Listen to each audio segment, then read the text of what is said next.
Thank you for joining us today. So since the first economic presentation was so popular, we thought we'd do an update. And it's really great to see so many society members engaged in this.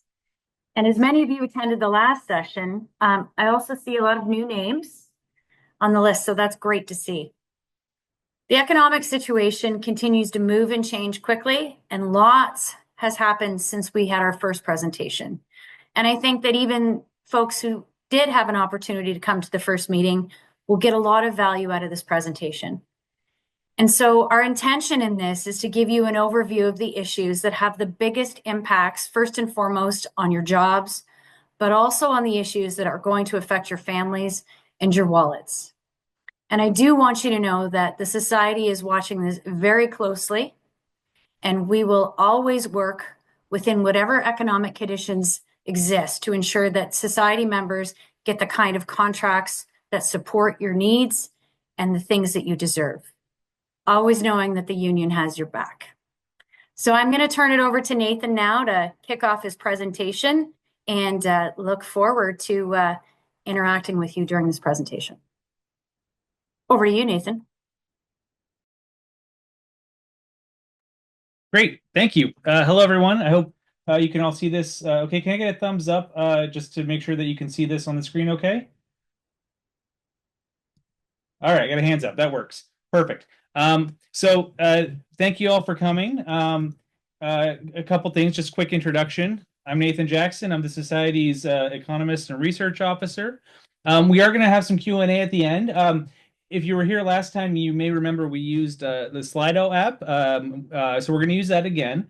So if you have some questions, there will be this QR code in the bottom corner of every slide. You can just use that to go to the Slido website and enter your question, or you can go directly to slido.com and enter this code here, 1276723, and that'll bring you there. So write that down if you want to do it manually, or you can use the QR code. Some of the feedback I got after the last time was some people thought I spoke a little too quickly, so I'll do my best to slow down a bit. My commitment to that is demonstrated in the fact that I'm drinking water, not coffee, to try to keep me from getting too amped up about the topic of tariffs. So what's new? So just a quick update from the last time we did this back in February. Things are changing. Things continue to change fairly rapidly. And so trying to keep abreast of what's happening with all this uncertainty is something that we spend a lot of time doing. I just want to give you an update where we're at. So last time in February, we had our first false start, right? Tariffs came in on February 1st. On the Monday after, they were removed. Markets didn't really react much. They all kind of kept chugging along. By mid-February, there's an announcement that Canadian or U.S. tariffs on Canadian steel and aluminum was going to come in March, and that has happened since then. And there were some concept of what they were calling reciprocal tariffs, but we didn't know what that was going to mean. Since then, we had another one of those false starts. You know, the March 1st deadline for tariffs coming back came, briefly applied, and then they were removed. Everything was pushed into April, the April 2nd, quote unquote, Liberation Day that Trump talked about, where he was applying reciprocal tariffs to everyone. And then we have the 25% across the board auto tariffs. Since then, there have been some carve outs for auto parts that are compliant with the customs trade deal. But all that to say, what was happening in February is significantly different than where we're at now, and I'm gonna walk you through some of what happened. So the big shift was this April 2nd Liberation Day, where Trump extended his trade war beyond the trilateral trade issue with Canada and Mexico, and then his separate trade war with China. They basically applied reciprocal tariffs to everyone else. And I use reciprocal in quotes because, as you're going to see in the next slides, it's kind of nonsense how they came to this. And they provided some flimsy attempt at justification. And I'm not going to delve too deeply into their tariff math. But I do want to highlight this just to show you how ridiculous their approach is, and also to point out that it's really hard to it's really hard to know what's going to come whenever you can't really understand the justification for what's happening, right? Initially, we thought that the tariffs on Canada and Mexico, oh well, this is just negotiating or prepping for a renegotiation of the customs deal, and so we tried to apply some logic to that. But that's not the case anymore. Now they seem to just be opening up trade wars with everyone uh, just to destabilize things. And so to highlight this, I mean, ultimately what they did was they took a very simple formula and they added a bunch of Greek letters to try to make it mathy. And so really what this is just it's the trade balance divided by the imports to a country. X is exports, M is imports, and they divide it by the imports, and they somehow call that the tariff rate another country charges them. That is not a tariff rate. But the other thing that's really important to highlight how phony this is, uh, the denominator here, you see that these Greek letters represent the elasticity of imports and the tariff pass-through rate. Theoretically, this would be different for every country. But what they did was they applied static numbers of -4 and 0.25, which gives you -1. One times anything is just that thing. So they arbitrarily set this to be irrelevant, but they put it there so they can make it look like there's more mathematical rigor. So all that is to say, how do you respond to something when the logic behind it is so ridiculous?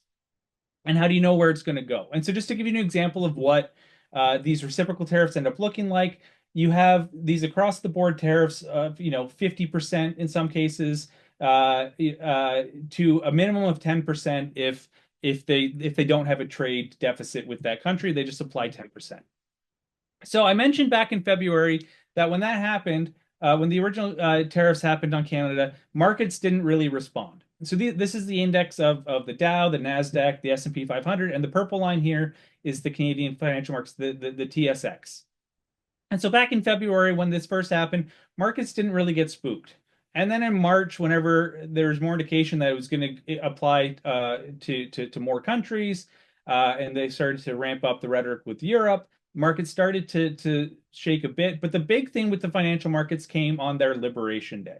And we see a massive market crash, massive market sell-off, trillions of dollars in equity value lost as a result of him basically opening up a trade war with the entire world. Now, what is interesting is the Canadian market rebounded quicker than the American markets, and that's something that we've seen as a shift coming out of this the shift with Liberation Day, is it has made it so uh, the initial impact of tariffs on Canada and Mexico actually aren't as severe as what he's applying everywhere else, which has this weird way of making Canadian exports price competitive again. Now, it's worth noting that Trump has talked about a 25% tariff on Canadian goods. With steel and aluminum is 25%. If you use their admittedly shady tariff math, we would qualify for the minimum 10% tariff. But they're not using that math, and for us, and that math isn't really that reliable to begin with. But we do still have our ongoing steel and aluminum tariffs here in Canada. We have the impact on the auto sector, which we're already starting to see. Stellantis has announced their temporary layoffs. GM Oshawa just last week reduced their plant from 3 shifts to 2. So that's about 750 direct layoffs, probably about 1,500 in the supply chain. So we are starting to see an impact in manufacturing. Some may be temporary, but it is starting to take hold. So I showed you this last time, just a reminder of what integrated trade industries look like when we start applying tariffs. So this scenario is Canadian steel gets shipped into the US for auto parts. That gets tariffed by the US. The auto parts get shipped back to Canada to be assembled into a car produced in Canada. That gets tariffed by our reciprocal tariffs. And so price increases again. If that Canadian assembled car gets sold to a Canadian consumer, the prices are higher by 2 steps of tariff. If that car gets sent back to the US, US consumers face even higher prices. So the big thing to take away from this is the people that are paying the prices are going to be the working people in both countries, right? It's going to impact them both from impact on their jobs, but also the prices they pay at the end. A tariff is very much a tax. Donald Trump is trying to tell people in the States that tariffs are the way to make other countries pay, and this will reduce taxes for Americans. No, tariffs are a tax, and it's going to be paid through higher prices. Now, one of the things, so going again back to the impact that this Liberation Day had on shifting the impact on Canadians is if we go back to that first February 1 tariff on Canadian goods, we immediately saw a drop in the Canadian dollar. The expectation was this is going to be brutal for Canada. We're going to apply reciprocal tariffs. Prices are going to go up. The Canadian economy is going to falter. Less demand for Canadian goods into our primary market in the U.S. Canadian dollar dropped. We got a reprieve for a month. It came back to where it was before the tariff was brought in. But what happened with this Liberation Day tariff is we actually saw the Canadian dollar increase significantly against the U.S. Now, that's not the Canadian dollar strengthening. I'll show you that in a little bit. This is a result of the U.S. dollar weakening. So this is a bit of a busy chart, but I want to show you this is an index of the U.S. dollar versus other major currencies since January 1st. And so what we see, when those February tariffs come in against the Canadian dollar and the peso, the US dollar strengthened a bit. But again, Liberation Day came. And what happens? The US dollar tanks against the euro, the yen, the Canadian dollar, the peso, the pound. It dropped against everything except the Chinese yuan because China and the US are ramping up into a massive trade war. And so both of their currencies aren't doing well. So to look at the Canadian dollar again, to show you this, the Canadian dollar has increased since Liberation Day against the US dollar and the Chinese yuan, but has dropped against everything else. So this is really just a reflection of the Chinese and US currencies being devalued because of this trade war that they've entered into, and we see a shift towards the euro in particular as sort of that global reserve currency that used to be the U.S. So one of the things this does do is it does help ease the pain a bit of our reciprocal tariffs, because if we apply reciprocal tariffs to U.S. goods, but the Canadian dollar is 5 to 10% higher or more valuable against the U.S. dollar than it was 3 months ago, the pain of those tariffs gets offset a bit by the fact that the U.S. imports are slightly cheaper. So all of this is to say that that the overall picture has shifted significantly from where we were in February, when it was very much a targeted trade war against the customer partners and China, to now the extension to it globally. It has changed the outlook, and I'll show you some of the forecasts. It has changed the outlook for Canada in a positive way. It does change some risks. I mean, it does put us on course for a potential global recession, but the direct impact on Canada isn't quite what we may have thought it was just a couple months ago. Now, before I show you some of those forecasts, I want to highlight that unfortunately we are starting this crisis from a position of weakness in the labor market. The labor market since January has softened since January 23 has softened considerably. The unemployment rate in Ontario is now up around 7.5% consistently. That is, historically getting into weak territory. Typically, 6.5 to 7% has been a historically normal unemployment rate in Ontario. 2 years ago, we had historical lows of around 4.8% at one point. So we've definitely softened from there. But possibly a more useful determinant of labor market strength is the employment rate. Because some of you may know this, but to be unemployed in Canada, you have to be without work, but you have to be actively looking for work. So if after 6 months of trying to find a job, you can't, the job market's terrible, you just give up, congratulations, you're no longer unemployed, according to StatCan. Obviously, that doesn't help you pay the bills, but statistically, they don't consider you unemployed. But when we look at the employment rate, what it does show us is the percentage of working age Canadians who are actively working. and that's dropped by about 2% in the last 2 years from its peak. This is actually getting down close to that 60% mark. This is the lowest it's been in 30 years, right? So the labor market is starting this from a relatively weak position. On inflation, because this has been top of mind for a lot of us, especially at the bargaining table over the last couple of years. We have seen inflation in Canada and in Ontario return back to that 2% range that the Bank of Canada has targeted. We saw a brief spike in February. A part of that was a result of the HST holiday. You may remember the federal government brought in for December, January, and February. That expired. Prices bounced up a little bit. Going forward, we can expect to see downward pressure on inflation, primarily because of the removal of the consumer carbon tax. That means that all of the energy products that make up the inflation rate, they're going to be reduced quite a bit for the next year because we do a year-over-year comparison. So that estimates that suggest that's about 0.5 to 0.75% of the inflation rate is going to be reduced because of the removal of the carbon tax. So what that tells us is that 2% target rate is actually likely going to be reasonable for the foreseeable future. So all of that is to say, unlike in February, where there was still a lot of uncertainty, all of our forecasts were kind of saying, well, in the worst case scenario, it could be this. It could be, we're starting to get a bit more certainty about where we're heading. So one of the things we do know is we know that the US GDP contracted in Q1 by 0.4%. A reminder of how we classify recessions. A recession is technically 2 consecutive quarters of negative GDP growth. So in the US, they had the first quarter negative GDP growth. The primary reason for that was because they rushed an increase in imports to get ahead of tariffs. All these firms said, let's import as much as we can now, because when tariffs come in, those prices are going to go up.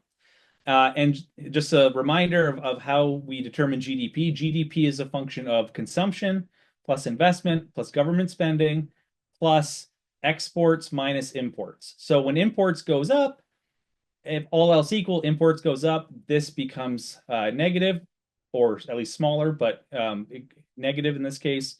All else equal, an increase in imports will decrease your GDP. So that's what happened in Q1. Now, the question is, will the full effect of the higher prices of tariffs, the economic uncertainty, impact the US in Q2 enough that we see negative growth there and then they're officially in a recession? That's yet to be seen. I think there's, general consensus is if they continue down this path, whether a recession is official in Q2 or if it takes another couple quarters for it to take hold, the US has set themselves on a path to a recession. With all of the tariffs that they're applying, particularly their massive tariff rates on Chinese goods, that's going to have an upward impact on prices. So the US could very well be headed for stagflation territory. Canada doesn't get our Q1 GDP release until May 30th. StatCan does release advanced estimates based on the monthly GDP numbers they get. Their current estimate is 0.4% growth in Q1. So slower than what would have been otherwise, but we're not into that negative territory. Now, all of that is to say, if the US enters a prolonged period of stagflation, as our number one trading partner, and we've seen this in 2008-09, when the US has a significant downturn, it drags everyone down with it. So it is possible we could see Canada enter into a deeper recession as a result of that. But right now, there's a reason to be a bit more optimistic about how we're going to weather this. So I'm going to show you some slides from the Financial Accountability Office of Ontario. They recently put out a forecast that I think is very helpful. So first, their forecast, the black bars here are in their baseline scenario where there were no tariffs. The blue is in their current tariff scenario. So what they're showing is a slowdown in real GDP growth as compared to the baseline, but not a contraction. In fact, they don't show a contraction at any point in the next couple of years. Immediate slowdown in GDP growth this year, and another slowdown next year, and then kind of back to normal 27 to 29. This is a much rosier picture than what I showed you in February, in part because uh, the worst case scenarios we were looking at in February have shifted, as the impact of tariffs has gone from a Canadian focused to the global focus. Now, all that is to say, even if we're not in a recession in Canada or in Ontario, it does still mean that by the end of this, our economy is 2% smaller than it would be otherwise. So it is going to have a significant headwind effect on the provincial economy here. Now, they also highlight the impact on jobs. So their current forecast on jobs in Ontario is actually significantly um, rosier than what we were originally looking at back in February, some of the bank forecasts. And the big reason for that is simply that it's not they're not seeing it be as all encompassing as some of the and the pass through are not being as all encompassing as what some of the private banks were looking at back in February. What we're seeing is a slowdown of employment growth from 1.3% to 0.5, and actual employment contraction in 2026. And so what their estimate is by 2026 about 119,000 fewer jobs than what we would have otherwise. Now, to contextualize that as far as the unemployment rate goes, I mentioned in February that we could see in the worst case scenario in Ontario 11 to 12% unemployment rate. The expectation based on the FAO summary is actually closer to probably about 8.5 to 9%. So not quite as bad as what we could have been.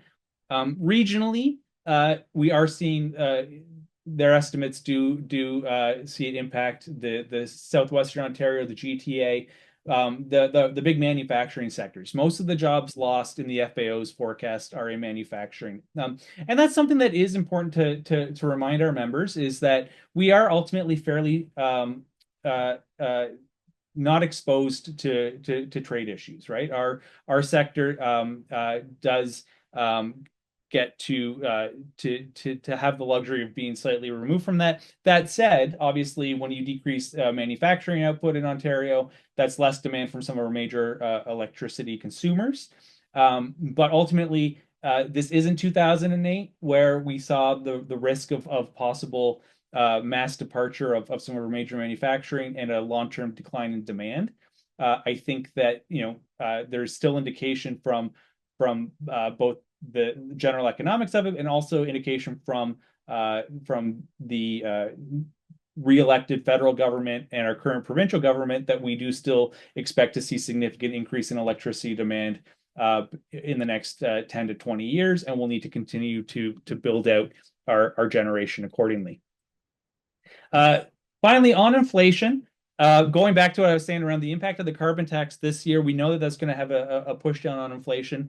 But the other really important thing is the FAO forecast says that, I had mentioned before that the reciprocal tariff impact and a weakening Canadian dollar could have an impact of inflation, pushing it back to that 5 to 6% range.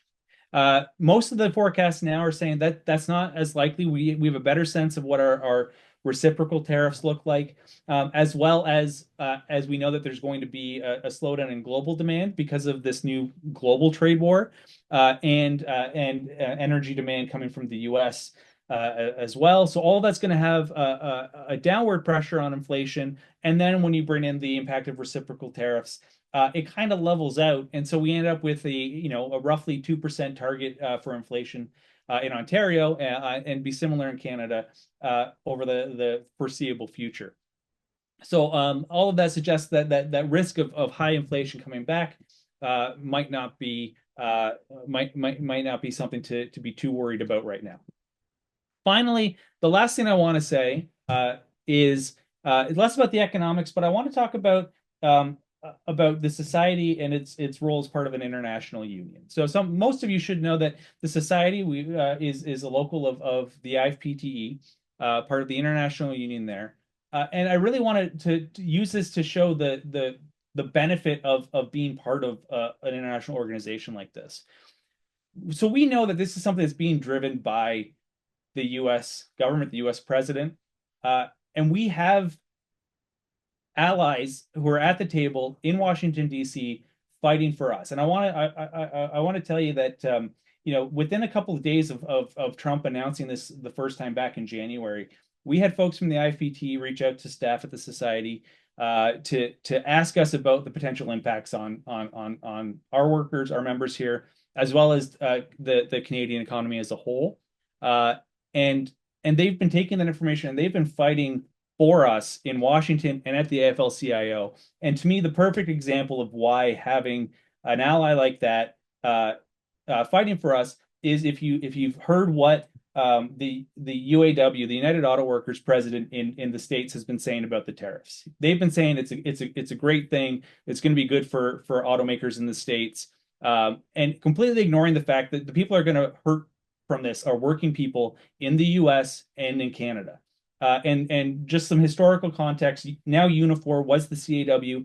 They broke from the UAW back in the 80s, so they've been separate. They don't have an international partner in the U.S., which means they don't have an ally fighting for them, and we do. So I really wanted to stress how helpful it is to have the IFPT International on our side as we lobby here in Canada to make sure that our members are protected and working people in Ontario and Canada are protected. We have them doing the same thing for us in Washington. So I just wanted to give them a shout out. So with that, that is the end of my presentation. I'm going to stop sharing my screen for a second as I go over to Slido to see if we have any questions. While I do that, I'll leave this up briefly so you can head over to Slido if you want to participate in the Q&A section.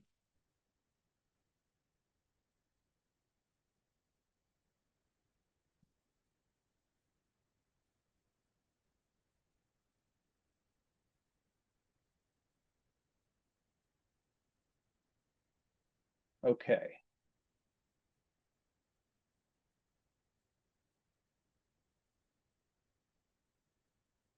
Oh no, I seem to have lost my screen share. Can I get a thumbs up again if you can see my Slido screen? Okay, it looks like I've got okay, perfect. Great. Thanks everyone. Okay, so the first question here, and so just a reminder, the way Slido works, if there are questions that you see on here that you want to see answered, you can just click the thumbs up, and the questions with the most votes will move to the top. But otherwise, I will just I'll go through them in order that I see them. The first one is, in what ways could tariffs potentially threaten my job security at OPG? Like I said, I believe that our members are fortunate in that we generally aren't trade exposed. And the comparison I make to 0809, I think is important, right? Because what we saw in 0809 was the auto sector got hit hard. The major manufacturers, the thought was that they might just close shop completely. And at the time, we had Darlington B ready to go, and then it was killed because we saw electricity demand likely plummeting if the automakers left. We don't have that same scenario right now, in my opinion. It looks like the expectation from the governments at various levels are that we'll still continue to need to electrify the economy and see increased demand over the next 10, 20 years. And so there hasn't been an indication that they're looking to kill any of the announced projects. In the short run, there could be a slight decrease in revenue from our generators and distributors. I will say, Hydro One announced their Q1 results today. Their revenue's up. It's still a little too early, right? We'll need another quarter or so before we start seeing it trickle into to some of our employers' numbers. So there might be a slight decrease. I'm not of the belief that this will have a huge direct impact on most of our employers. Now, what it will have an impact on is a lot of our workplaces are in the areas that are going to be the hardest hit by this, right? If you work for OPG in Darlington or Pickering, you may have a partner or know people that work in the auto sector or other manufacturing sectors. They're going to be hit hard. And so one thing that we need to keep in mind is even if our members' jobs are safe, their household income might not be, right? And so there could be serious risk to that. But But I would say that the direct risk to job security right now uh, uh, shouldn't be something to be too worried about. Okay, 7 upvotes for this question. So, how did society plan to compensate for not negotiating higher raises in earlier years when inflation was 8 to 9%? Um, so, I'm assuming if you're talking about 8 to 9%, you're talking about the late 70s. We're not going to address anything with Ontario Hydro in the late 70s. In 2020, 2022, 23, we did see a period of high inflation, 3.9%, 6.2%, 3.4%. Some of our locals had a COLA clause to protect them. Not all of them did. Some of them negotiated that insurance away. Uh, what we have been looking to do, and we have been fairly successful so far, is to, I've always said over a 2 contract period, we should be able to claw that back.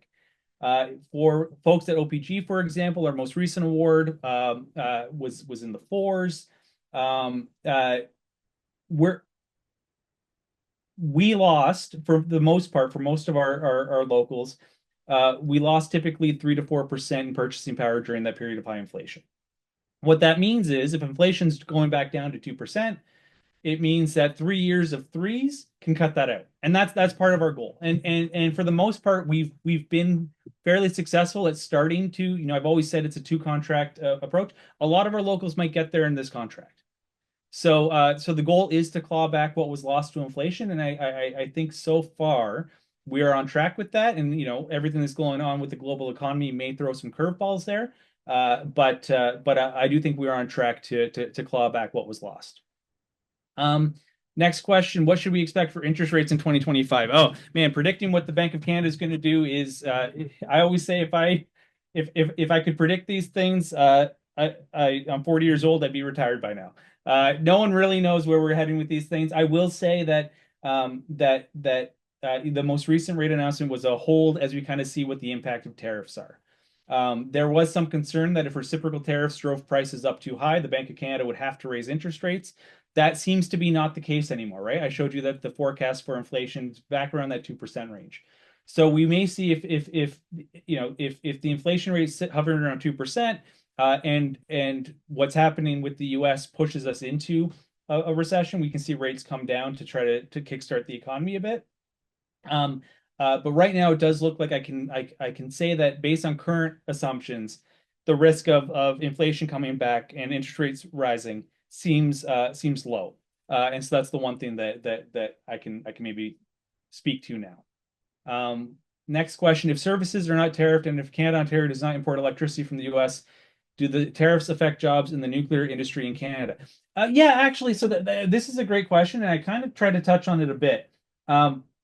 The risk that tariffs have to the nuclear industry in Canada, or the tariff crisis that's being created, is, like I said, the risk that something like 2008 happens again, where we enter a global recession, automakers shut down, they move production, and we get spooked that that's going to decrease electricity demand, and so we need to cancel the plan for Bruce C, or we need to cancel the SMRs. That's what happened in 08, and we canceled Darlington B. There's no indication from the federal or provincial governments that they are of that mindset right now. The expectation is we still need to electrify the economy. It's still a 10, 20-year project, and we're going to need a hell of a lot more clean electricity by 2035. And so I don't believe that as of right now, there's a risk that we'll scrap any of those. So I do think that we're still in a growth period for our industry. So there are always, like I said, there's always risk that when you get this level of uncertainty, people get spooked. But right now, it seems like we may be heading forward with our original plan. The other thing I will say is that this is also a moment in Canada right now where people are rallying around the Buy Canadian, the economic sovereignty angle, and that partly helps make the case for CANDO, right? It makes the case for Canadian supply chain nuclear power to get off a reliance on American imported fossil fuels. So if anything, there are opportunities that come from this that help support our arguments for nuclear power. I see a lot of red dots on thumbs. I think people are clicking the thumb on the share screen as opposed to on the Slido app. So if you're trying to upvote something, you have to do it in the Slido app. I just wanted to flag that with you. With the demand for electricity decrease, is job loss expected in power generation industry? No, again, I think that the decrease in commercial demand from the manufacturing side, the expectation is it's short-lived. We are still heading for a increase in demand overall over the next 10 to 20 years. So I don't think we can expect a significant impact in our industry from a jobs perspective. Can you talk about the impact of the U.S.-UK deal? I'm sorry, I can't. The announcement of that deal this morning, I've only seen it briefly. I wouldn't want to talk about anything until I've had a chance to I've had a chance to fully review it. Any input on society negotiations with Hydro One? Not yet. Like I said, I saw their earnings report this morning. Hydro One continues to be a successful, profitable company, and so I hope that they acknowledge that and are treating our members accordingly, and that we can use some of that to get a good deal at the bargaining table. But I know that that the bargaining team is currently prepping for bargaining, and so I'll leave it at that for now. I think. So I touched on the tariffs, job security. Oh, here's one. Sorry. How do we approach repairing ties with our southern border when the country's shifting to Republican-led state media that spread propaganda and false information that's feeling not fact-based? Yeah. So this is a bigger question that I think I'm qualified to answer. One of the things I will say, this came up when I was talking to another group about this, is one of the things that hasn't fully taken hold in the US yet that might help break some of the cult-like following of Trump is the impacts of this policy hasn't hit full steam yet, right? Like I said, once the tariffs fully take hold, prices in the US are going to go up significantly. They're likely heading into a recession. When you enter a recession with high inflation, you're in stagflation. The people right now that are lining up behind Trump are going to be hit some of the hardest by this, right? A lot of the people that are going to be impacted by this are the red states. And the question is, does that break any of that? And I'm not sure if it does. I honestly don't know to what degree that impact could change people's minds, but we haven't seen it fully take hold yet. There's going to be a lot of pain on both sides of the border, but particularly in the US in the next year if they don't reverse course.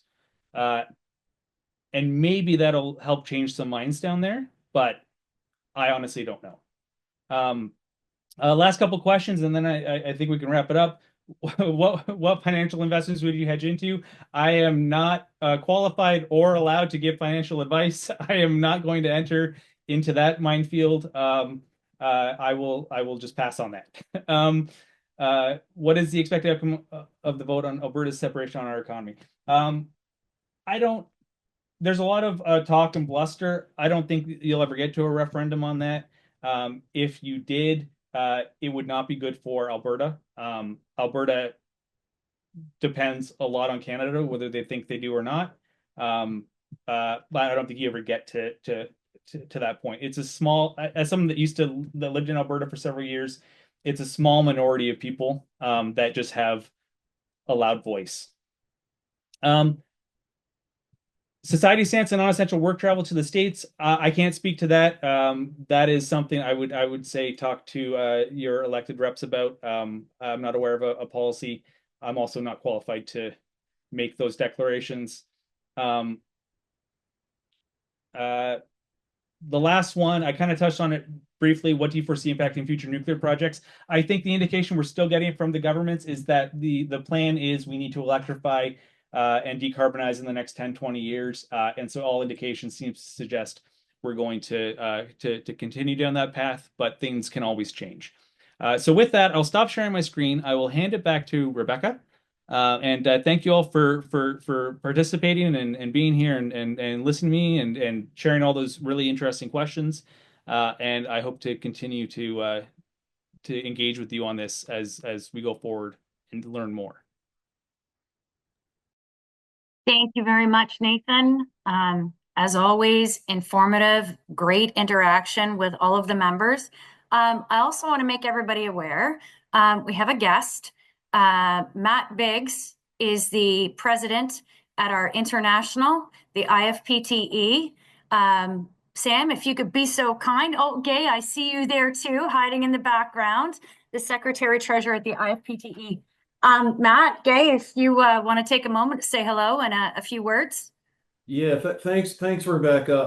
And thanks for having us. Rebecca, thanks for your leadership. I just want to let everyone know, Rebecca and I and Gay, I mean, we work hand in hand together, and she's a great partner to the IFPT. You all are, and we appreciate you, Rebecca. I do. Thanks for the opportunity. I want to thank the society for your support and your solidarity. Okay, we just had our executive council meeting last week. Rebecca was here at our new international headquarters office in Washington, D.C. And we talked about the attacks by this Trump administration on our membership, and it is very clear that our federal workers and the members we represent employed by the federal government and the members we represent in Canada are on the front lines of this attack. And this international union, we're sparing nothing in our fight back against this Trump administration. We are using every resource we have, and we are fighting aggressively against this president.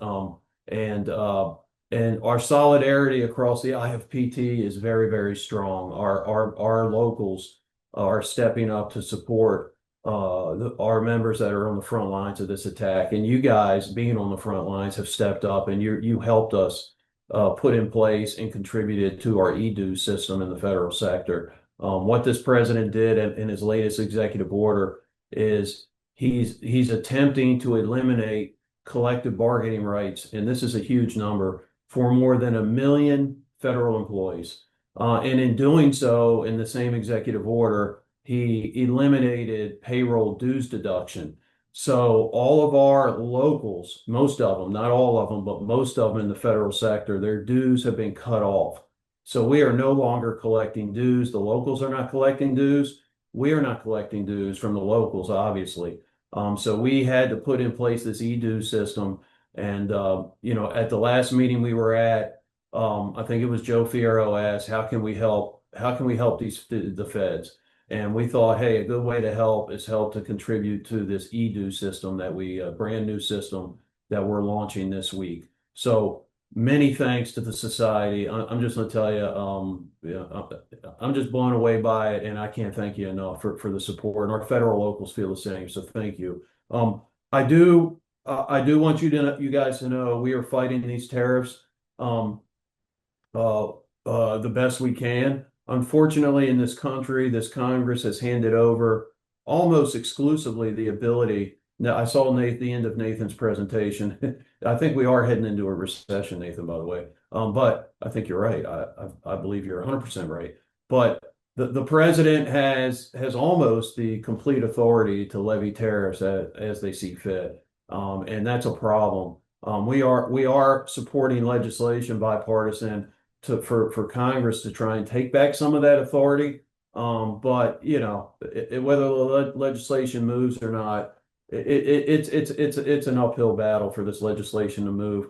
We're supporting that though, and we're out in the public realm, in the press, trying to impart on the public how devastating these tariffs are and how devastating they are for our brothers and sisters in Canada, not just the ones represented by IFPT, everybody. So we are fighting that, and we are also we have also committed that our 2027 convention. Maybe I said this last time. We have a convention committee. We're trying to find a site for our 2027 convention. We have taken every U.S. city off our list of potential convention sites. And we're not having our convention in the United States. It's going to be in Canada. And we certainly wouldn't expect our Canadian brothers and sisters and siblings to spend their hard-earned money in a country where we have a president that continues to disrespect Canada. It's deplorable. It's outrageous. And I'll just end it with here, and maybe Gay has something to say. Um, Prime Minister Carney was here this week, as you all know. He sat there in the White House with this guy Trump, and he was disrespected. Was I surprised by that? No, I wasn't surprised. I still think it's outrageous, and it's stunning to just watch it, how disrespectful this guy is. So, but I'll just leave it there. We've got this guy for another more than 3.5 years. It's going to be a long road, but we're going to fight. We're going to fight with every resource we have against this guy. And we're going to come out the other side even stronger. So anyway, with that, Rebecca, thank you very much. Gay, you have something you want to? No, I just want to say thanks for inviting us to come on for a minute, Rebecca. You guys, I hope you know you've got a great leader in Rebecca. She gets it. She's 100% a true unionist, and you're very lucky to have her. And my apologies for all that's happening in Canada based on our president. I don't know how. I can't apologize enough. And Matt and I've said that almost anytime we meet with anybody or talk to anybody from Canada, even if it's just here in DC, a tourist or something, there's very few of them now here. We have to tell them we're sorry. And it's very embarrassing, but it's what we got. And we're working through it. But I enjoyed the time last week with you, Karen, and thank you for being a great leader on our executive board. And thank you all for being part of IPTE. Good to see y'all. Thanks, y'all. Thanks again, Rebecca. Yep. Thank you. Awesome. Yeah. Thank you both for joining us, and thank you to everybody else for joining us today. Much appreciated, and I hope everybody has a safe and wonderful rest of their day. Thank you all.